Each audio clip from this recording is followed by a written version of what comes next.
I found my stepdaughter in the hallway, her face pale and eyes full of hurt, clutching her phone like it was a grenade. The moment I saw that look, my stomach dropped to the floor. She knew. Oh God, she knew. "How could you do this to me?" she screamed, voice cracking in that teenage way that still sounds more fury than pain. For a second, I couldn't even answer. My throat went dry. I glanced at the screen of her phone and saw the Reddit app open, the unmistakable layout of a post, my post, glaring back at me. A post detailing all the messy, raw, intimate problems I had with my stepdaughter. The post where I basically poured my frustrations out to thousands of strangers on the internet, never imagining she would see it. Let's back up, because I'm sure anyone reading this needs context for why my 16-year-old stepdaughter, let's call her Ava, is looking at me like I just stabbed her in the heart. And why I, a 37-year-old stepmom, felt the need to spill our family drama on Reddit in the first place. I married Ava's dad, James, 5 years ago, when Ava was 11. He had split from Ava's mom when Ava was really young, and he had primary custody for a while. Her mom's still in her life. She lives a few towns over, and Ava goes to her place every other weekend, plus a bit more during summers. When James and I started dating, I did everything I could to bond with Ava. Some days, she was sweet to me. Other days, she acted like I didn't exist. I kept telling myself that's normal. She was a tween whose parents had split, and now Dad had a new girlfriend. It takes time. Over the years, we had our ups and downs.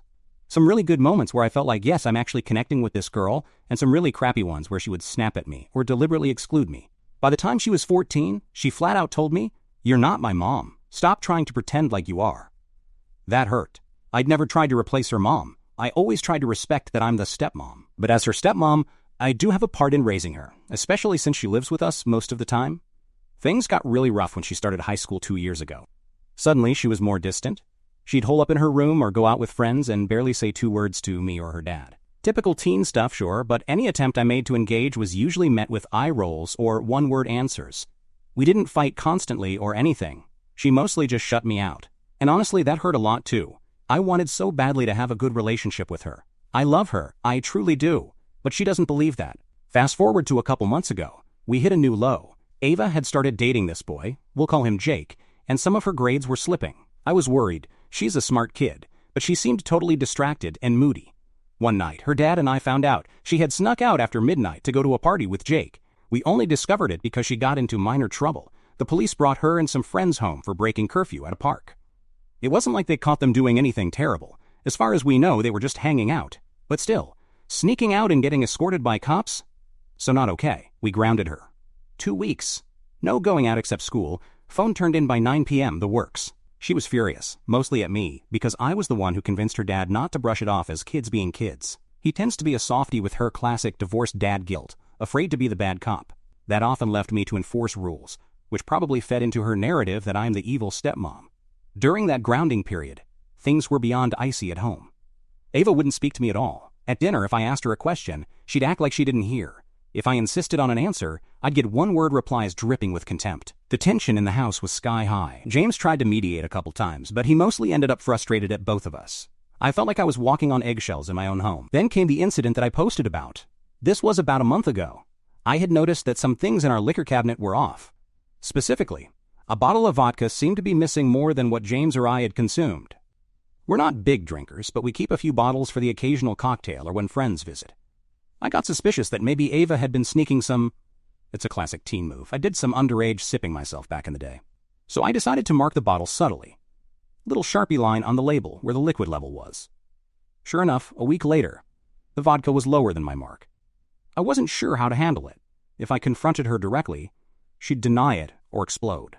If I went straight to James, I worried he might downplay it, or Ava would find a way to make me the bad guy again, or it would turn into a huge screaming match. I didn't really have anyone to talk to about this.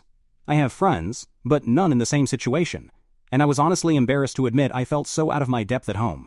So I turned to the internet, specifically a parenting forum on Reddit, on a throwaway account because I didn't want it linked to me. I laid out the scenario. Rebellious 16-year-old stepdaughter, tension at home, caught her sneaking vodka. Dad is lenient. What do? Am I overstepping? How do I rein this in without making her hate me forever? I was venting, but also genuinely asking for advice because I felt lost. The response blew up way more than I expected. My post got a ton of comments. Some people were supportive, but a lot were not kind. I got everything from, "She's just acting out, show her more love," to, "You're a terrible stepmom, you're overbearing and probably the reason she's rebelling." To replace the vodka with water and see if she even notices. It was all over the place and frankly overwhelming. I regretted posting pretty fast. I even thought about deleting it. But by the time I checked again, someone had cross-posted it to r/AmethDevil, which I later learned is where they put posts of people they think are awful. That freaked me out. Our situation was now being mocked or ripped apart beyond the original forum. I decided to just log out and pretend I never did it.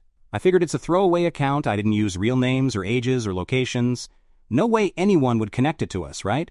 Cue ominous music, because of course someone did. Well, I was wrong. Because teenagers are way more internet savvy than us old folks. I still don't know exactly how she found it. Maybe through TikTok or Instagram, or maybe one of her friends browses those subs and recognized the story. The vodka plus cops thing is pretty specific. Or worst case, maybe she snooped on my laptop or phone and found it. I wouldn't put it past her, to be honest. I probably didn't cover my tracks as well as I thought. However it happened, she found the post, and she read everything. My complaints, my worries, the many, many comments, including the horrible ones. And the cross-posts with those awful judgments. So here we were, her confronting me in the hallway, rage and betrayal radiating off her. I felt naked and ashamed and defensive all at once. I opened my mouth to speak, but she steamrolled on. You told the whole world I'm an alcoholic delinquent. You made me sound like some horrible brat, and now thousands of people are talking about me like I'm evil.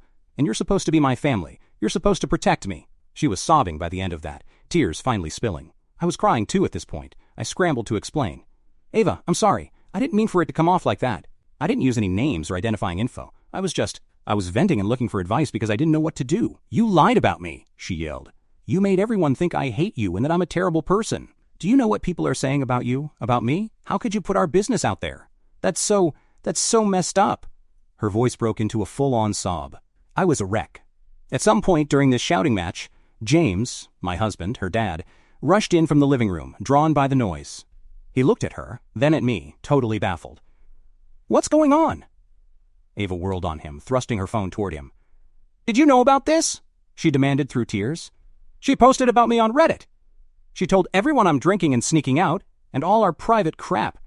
Did you know? James looked at me, eyes wide. Posted what on Reddit? Are you serious? I could see the realization hit as he remembered me mentioning that forum once or twice. I hadn't told him about the post at all. I felt a fresh wave of guilt. I wrote a post asking for advice about everything, I admitted, voice small. On a parenting subreddit. I never, ever meant for either of you to see it or for it to blow up like this. I'm so sorry. He looked absolutely stunned. And then, maybe predictably, he got angry. Not at her, at me. Why would you do that? He asked, hurt and anger mixing in his tone. Why would you air something so personal online? Now I was on full defense, tears streaming down my face. I was at my wit's end, I cried. I didn't know how to handle things. You were hardly helping, James. You kept saying I was overreacting. I needed to know if I was crazy or if my approach was wrong. I needed advice. I'm sorry, I shouldn't have. I know that now. Ava was standing there shaking with anger. Then she just said, I can't stay here right now, in this cold, flat voice. She pushed past us, heading for the front door. That snapped James out of it. Ava, wait, where are you going? To Mom's, she shouted, grabbing her car keys from the entryway table. Side note, she only has a learner's permit and isn't supposed to drive alone, but in that moment, neither of us could stop her. She slammed the door on her way out. About 10 seconds later, we heard her car peel out of the driveway. I stood there in the sudden silence, shaking and crying. I wanted to go after her, but James put a hand on my shoulder. Give her space, he said, sounding defeated. I'll call her mom and make sure she gets there safe. That night was one of the worst of my life. James and I sat at the kitchen table in silence for a long time. When we did talk, it was mostly him asking why again, and me trying and failing to defend myself. Lena, his ex, Ava's mom, texted him later that Ava arrived and was physically okay.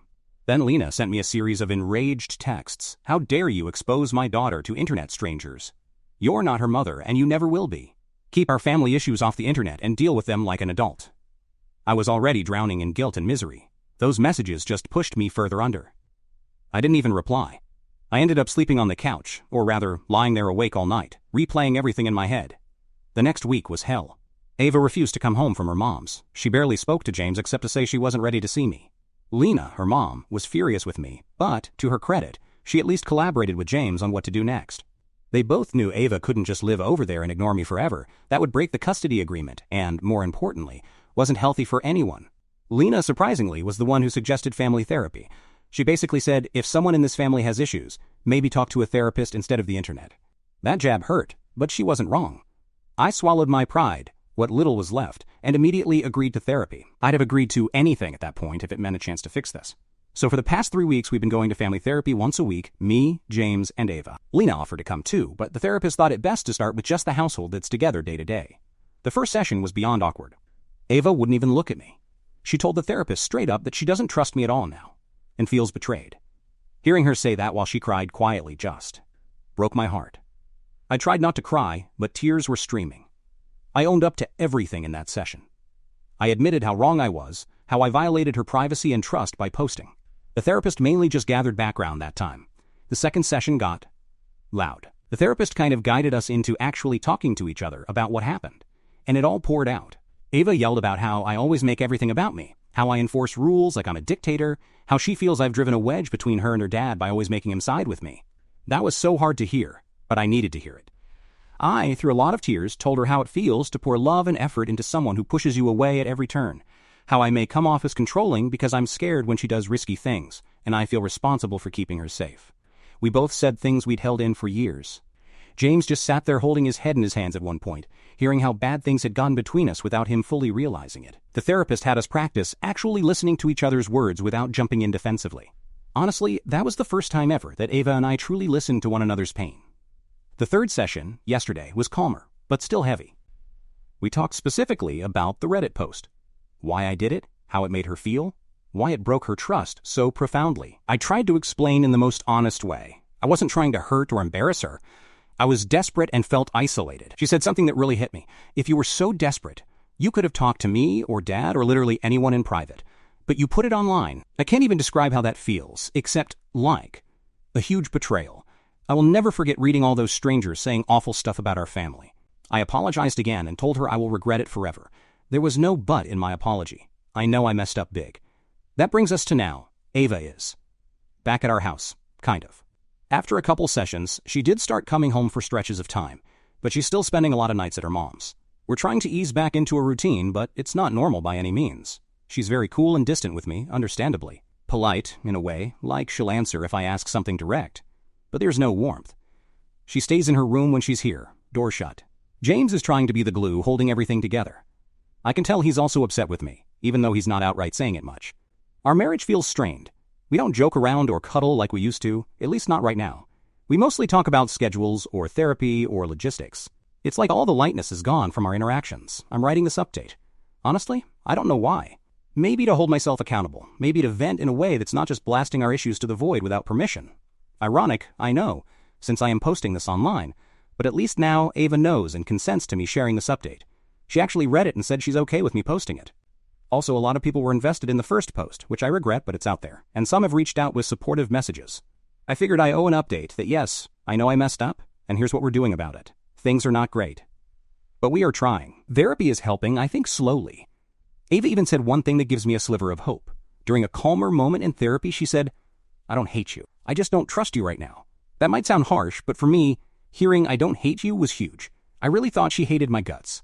I'm going to keep going to therapy and doing whatever it takes to make this right, if that's even possible. It's going to be a long road to earn back her trust, if I ever fully can. But I have to try. No matter what, I do love her, and I want her to be happy and safe. I might never be her mom, or even someone she likes very much, but I hope one day she can see me as someone who genuinely cares about her, and deeply regrets screwing up. I'll update again eventually if there's any significant change. For now, it's one day at a time in this very tense house. Wish us luck. We need it. Update 1. A couple of months later, I honestly wasn't sure if I'd ever update this, but a lot has happened, good, bad, and ugly, since my last post. It's been about 2 months since we started family therapy, and I guess I just need to get this off my chest and sort out my own feelings. Therapy has been a roller coaster. Some sessions felt like huge breakthroughs, others felt like we were ripping open wounds and pouring salt in. It's exhausting for all of us, but we've kept going every week. One positive. Communication between me and Ava has slightly improved in the structured setting of therapy. In those sessions, she's been more open about her feelings, even when they're hard to hear, and I've learned to actually shut up and listen without jumping in to defend myself. Outside of therapy, at home, it's still tense, but we've had a few civil moments. Baby steps. A small but meaningful win happened about a month ago. The therapist suggested that Ava and I spend a little time together, one-on-one, doing something low-key and not heavy on conversation. Ava was very reluctant. but she agreed to go get ice cream with me one afternoon. It was awkward as hell at first. We sat there with our cones like two strangers. I asked her about school in the least pushy, least nosy way I could. She actually opened up a bit about a project she was working on. We managed to talk for maybe 15 minutes without any snark or painful silence. It wasn't magical or anything. She soon said she had homework and we left. But on the drive home, a song she likes came on the radio, and she actually laughed when I tried, badly, to sing along. That tiny moment felt huge. I thought maybe, just maybe, we were starting to thaw the iceberg between us. But after that step forward, we stumbled back. A couple weeks later, we had a setback. I tried to implement some advice the therapist gave me about showing trust. One of Ava's big complaints is that I'm too controlling and that I invade her privacy, which, fair, the Reddit fiasco was the ultimate invasion. The therapist recommended I give her more space and autonomy to show I'm changing. So I decided to lift her latest grounding a week early as a gesture of goodwill. She'd been grounded again for missing curfew by an hour. Not the biggest transgression, but still breaking rules. I told her she could have her phone back later at night and go out with friends that coming weekend, even though originally she was still on restriction. I meant it as an olive branch. Well, it backfired. Instead of appreciation, Ava got suspicious. She asked point blank, "Why are you ending it early? Did the therapist tell you to do that or something?" I was caught off guard and admitted that we, me, her dad, and the therapist, had talked about it as a way to show we trust her. That we was all she needed to hear. She bristled. "So you're just messing with my life based on what some doctor tells you? This is so fake." I tried to explain it wasn't like that, but she shut down, stormed off to her room, and said she didn't want my pity privileges. Later that night, I overheard her venting to her dad. She said therapy was stupid because I'm only doing things because I'm told to, not because I actually understand or trust her. James tried to reason with her, but it ended with her declaring the whole process bullshit. First time I've heard her swear directly about it. And slamming her door. At the next therapy session, Ava came in totally closed, off arms crossed, monosyllabic answers. Finally, she burst out that everything I do now feels like I'm just performing to get her forgiveness, not because I genuinely get why she's upset. She called it fake and for show. That stung, but I told her I understood why she'd think that. I said my intentions are genuine, but I know talk is cheap and trust isn't earned by one ice cream trip or a shortened punishment. It's going to take time and a lot more than gestures. Not gonna lie, after that session I felt really discouraged. I had a long cry in the car after dropping her back at her mom's. She decided to stay with her mom that night, and I didn't protest. I worried she'll never see my efforts as anything but manipulative or hollow. It's like every time I think we're inching forward, her defenses shoot back up. And I get it, I do. But it's hard. Speaking of her mom, Lena joined one of our therapy sessions recently, at the therapist's invite, and oh boy, that was something. It started out calm enough. We all said we want what's best for Ava. But at one point, Lena did not hold back on telling me how badly I messed up. She said she was appalled by my Reddit post, and that she's been questioning what kind of influence I have on her daughter. She insisted that from now on any major issues with Ava must be handled privately, between me, James, and herself, or with a therapist, and not outsourced to Reddit. I just sat there feeling about 2 inches tall and agreed to everything. She's not wrong, even if the way she said it made me feel like absolute garbage. Lena looked me in the eye and said, "I entrusted my daughter to you in her father's care, and you broke that trust. I need your word it will never happen again." I gave her my word. That's an easy promise. Wild horses couldn't drag me back to Reddit to talk about our family issues. The therapist then gently steered the conversation back to Ava's feelings. Ava mostly stayed quiet while her mom spoke her piece to me. Actually, Ava looked kind of uncomfortable seeing her mom scold me. I think it's weird for a kid to watch two parental figures arguing, even if one is sticking up for her. She later said it was stressful seeing her mom and me in the same room like that. After the session, I actually thanked Lena for coming. It was awkward as hell, but I told her I know I screwed up, and I appreciate that we're all trying to help Ava. She nodded and reminded me that the only thing that matters is Ava's well-being. Message received, loud and clear. So where are we now? Ava still splits time between our house and her mom's more than before. It's summertime, which means no school routine and more flexibility. Honestly, she's been at her mom's place probably 70% of the time. I can't blame her. She feels more comfortable there right now. When she is home with us, I try to give her space. We've had a couple minor flare-ups. Like one night I asked her to text me when she got to a friend's house, and she snapped that she'd rather text her dad because she doesn't want me tracking her every move. I had to bite my tongue hard. I just replied calmly that it was for safety, not spying, and she could absolutely text her dad instead of me as long as someone hears she arrived safe. She rolled her eyes, but I later found out she did text her dad when she got there. So, progress? Maybe.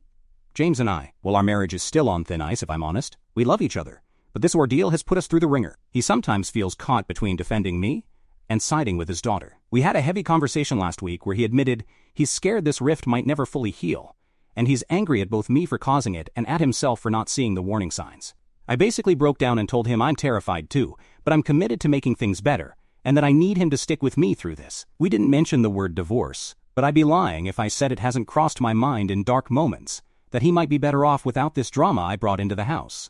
He assures me that's not what he wants, just that he's stressed and sad about everything. We've started doing couple sessions with the therapist every other week, separate from the ones with Ava, to work on us.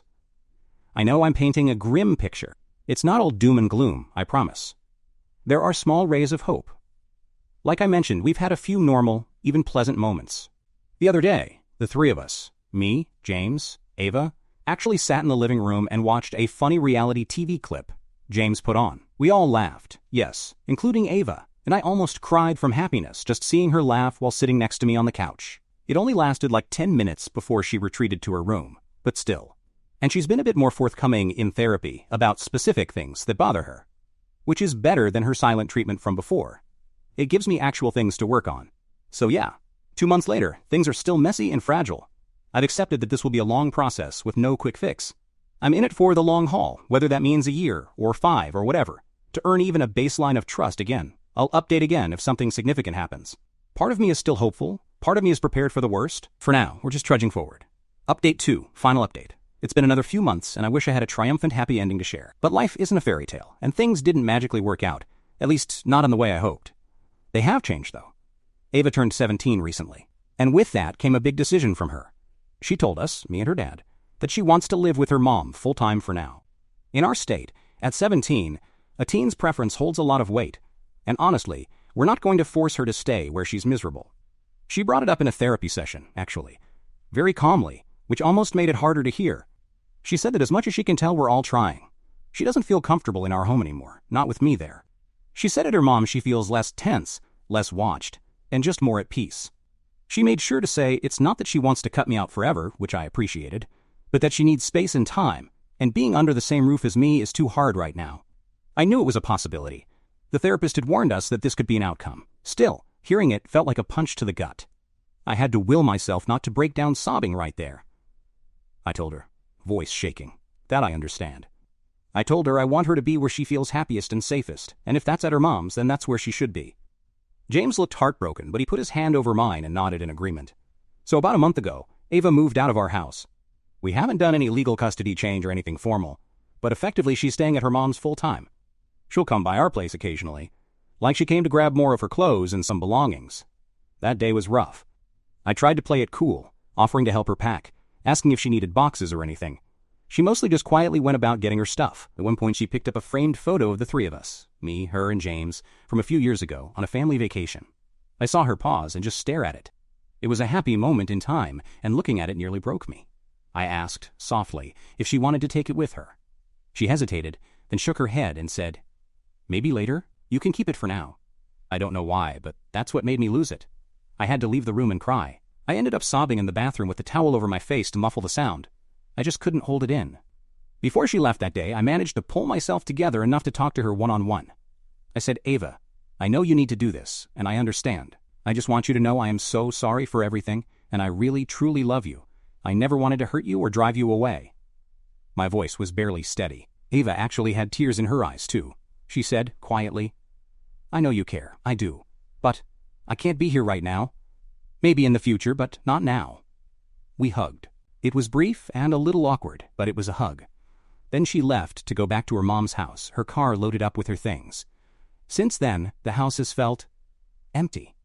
It's amazing how much presence one teenager can have.